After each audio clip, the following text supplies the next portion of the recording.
may I ask of you, where did you go to medical school? I did not go to medical school. I'm sorry? I did not go to medical school. That's what I thought.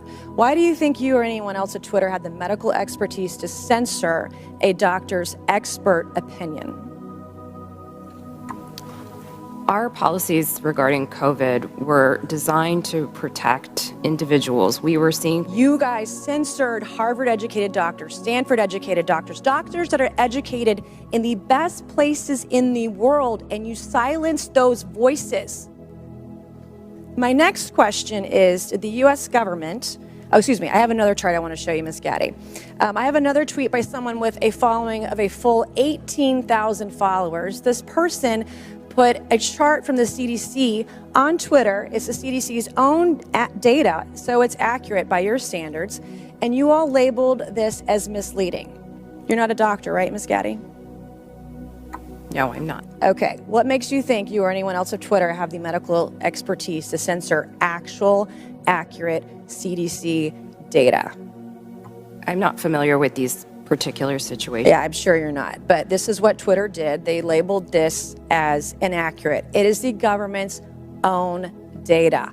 It's ridiculous that we're even having to have this conversation today. It's not just about the laptop. This is about medical advice that expert doctors were trying to give Americans because social media companies like Twitter were silencing their voices. I have another question, my last one for you, Ms. Gaddy.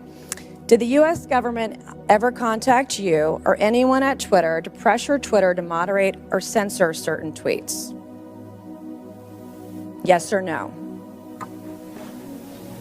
We have a program. Did the U.S. government ever contact you or anyone at Twitter to censor or moderate certain tweets? Yes or no? We receive legal demands to remove content from the platform from the U.S. government and governments all around the world. Those are published on a third-party website, and anyone can review Thank them. God for Matt Taibbi. Thank God for Elon Musk for allowing to show us in the world that Twitter was basically a subsidiary of the FBI, censoring real medical voices with real expertise that put real Americans' lives in danger because they didn't have that information. I also want to thank one of my colleagues, Ro Khanna, because as it turns out, censorship isn't just an important issue to conservatives.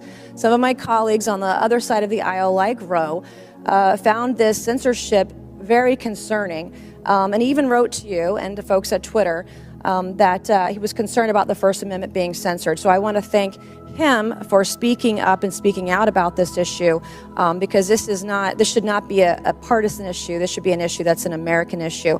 Mr. Chairman, I would like to enter into the record, I ask unanimous consent, to enter into the record a Wall Street Journal article from December 9th, 2022 by Justin Hart entitled "The Twitter Blacklisting of Jay Bhattacharya."